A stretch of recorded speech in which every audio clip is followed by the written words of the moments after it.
मेरा नाम अभिषेक है। मैं डबल फाटक का रहने वाला हूँ। अभी आज़ाद नगर में रह रहा हूँ, शिवपुरम में। मैं आईडीएफसी फर्स्ट बैंक में 2021 से जॉब करता हूँ। 10,000 रुपये की मेरी जॉब थी।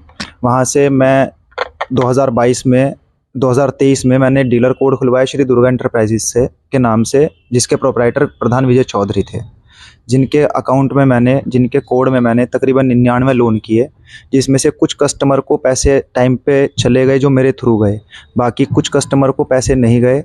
बहुत से कस्टमर को ये कह दिया गया कि आपका लोन कैंसिल हो चुका है और उन्हें कोई पैसा नहीं दिया। उनकी ईएमआई मेरे मेरे द्वारा जमा कराई गई। एक लड़की रहती थी ऑफिस पर, उसके द्वारा जमा कराई गई। कौन देता था ये महंगी? ये पैसे प्रधान विजय चौधरी ट्रांसफ़र करते थे।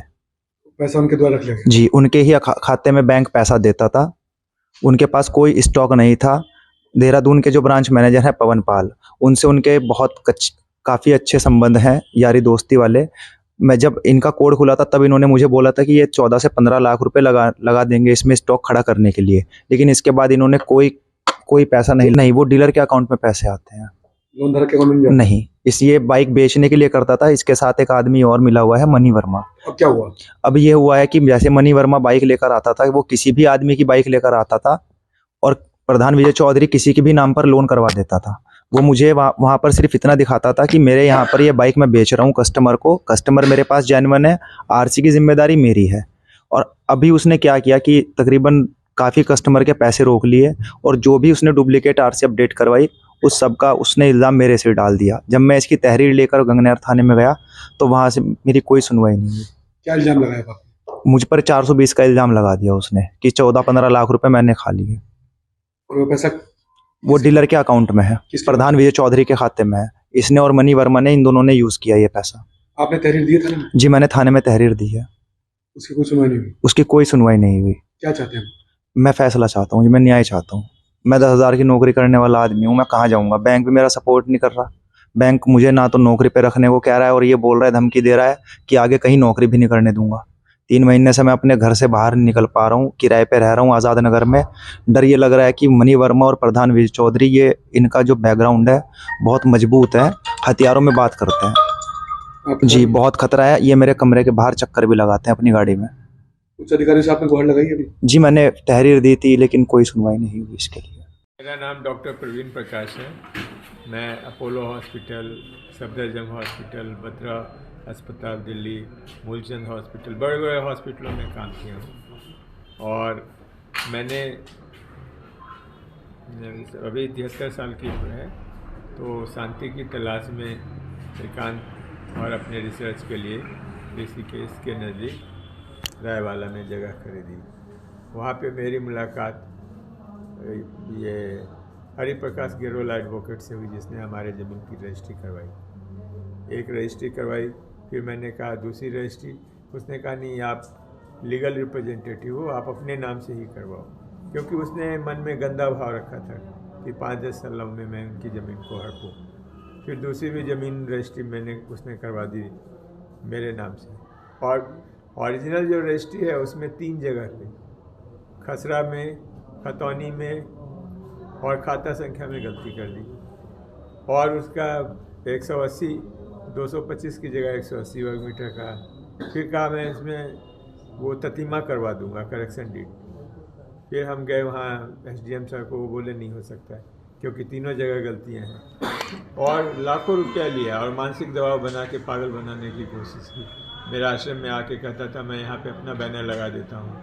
उसका एक बेटा है, वो कहता था यहाँ पे मैं अपना रिसर्च इंस्टीट्यूट खोलूँगा।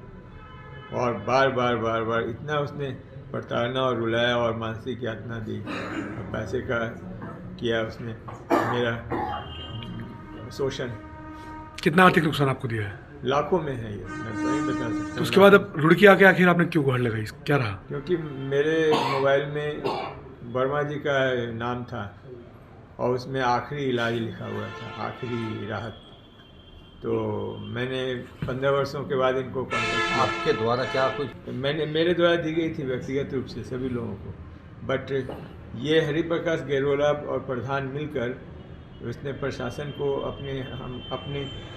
अपने जिम्मे ले लिया था और गलत गुमराह कर दिया था। और उन्होंने 166, 167 का मुकदमा डाल दिया और मेरी जहाँ पे एक ज़मीन है उस पर एंगल तुड़वा दिए, और उस पर प्रधान ने, रोहित नौटियाल गौरी माफी का प्रधान ने बुलडोजर चला के रातों रात एंगल तुड़वा के प्लेन कर दी बाउंड्री।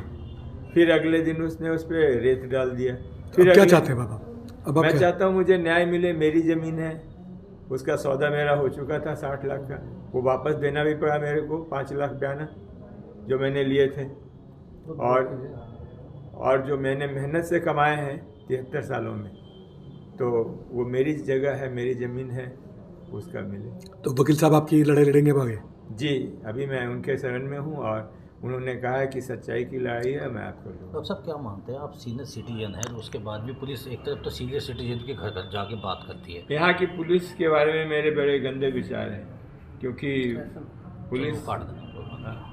यहाँ की पुलिस ने मेरा सहयोग नहीं किया है। एक बार पहले भी मुझे गिरफ्तार किया, 3rd डिग्री मुझे थाने में मारी गई, और कोई हाथ खींच रहा है, कोई पैर खींच रहा है, जेल भेज दिया गया। चलो, वार्ता करी गई है वो इस कारण से करी गई है कि काफ़ी लोग मेरे पास ऐसे आए हैं कि जिनकी प्रशासन द्वारा सुनी नहीं गई, थाने में कोई सुनता नहीं, और उल्टा उन्हीं के खिलाफ मुकदमे पंजीकृत कर दिए गए।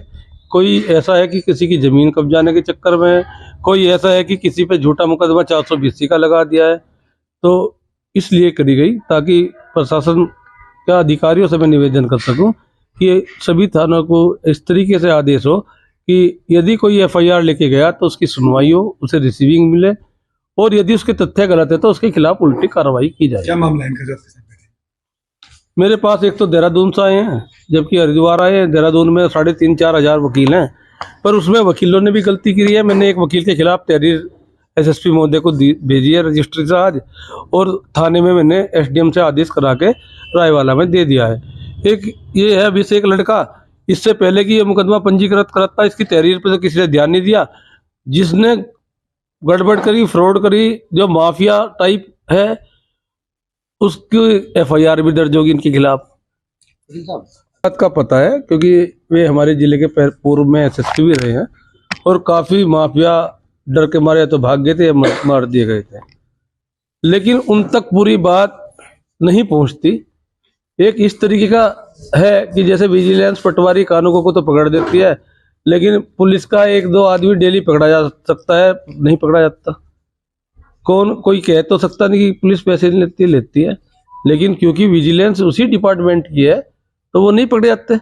मैंने कई बार ट्राई करी ओवर लिमिट में, जहाँ लिमिट खत्म हो जा, मैंने ट्राई करी कि एक आधे आदमी को सजा मिलनी चाहिए, लेकिन वो नहीं मैं सक्सेस हो पाया। तो मेरा तो निवेदन ये है कि मुझे पता है कि DGP महोदय सही आ गए हैं, और मैं एक लिस्ट बना रहा हूँ जो मैं उनको डाक द्वारा भी भेजूंगा। कोशिश करूंगा कि सोम भी मिल के आऊँ 2-4 दिन में हरिद्वार वहाँ देहरादून जाकर।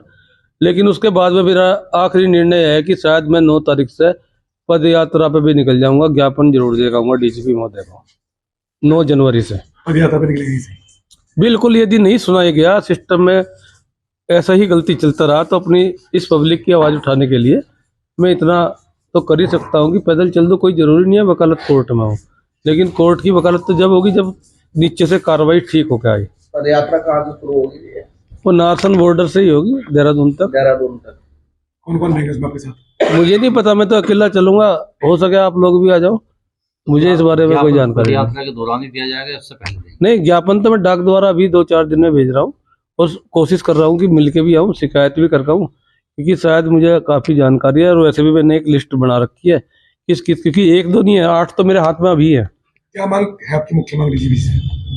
मैं मुख्यमंत्री जी के पास तो ये जाऊँगा कि DGP सर से क्या क्या मुख्य मांग है? मेरी मुख्य मांग DGP महोदय से ये रहेगी कि जो थाना में प्रार्थना पत्र जाता है शिकायत करता कोई लेके, तो वो रिसीविंग मिलनी चाहिए।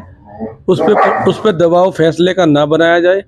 यदि इच्छा से जो फैसला होगा उससे अच्छी बात नहीं है, मुझे उसमें कोई आपत्ति नहीं है। और यदि किसी ने फर्जी FIR लिखाने की कोशिश करी तो उसके खिलाफ 182 की कार्रवाई होनी चाहिए। नशे वाले जितने भी हैं उनके खिलाफ घोर हमारा भी पूर्ण सहयोग होगा, और जो मेरे जानने वाले में उनको भी साथ लेकर चलूँगा। उस पर तो इतना सख्त कार्रवाई होनी चाहिए कि जिस तरीके से पंजाब और हरियाणा में NDPS के खिलाफ है कानून, वो डर यहाँ के जितने भी नशे से संबंधित हैं लोग, वो डर जाने चाहिए और यहाँ से छोड़ के दूसरी जगह चले जाने चाहिए।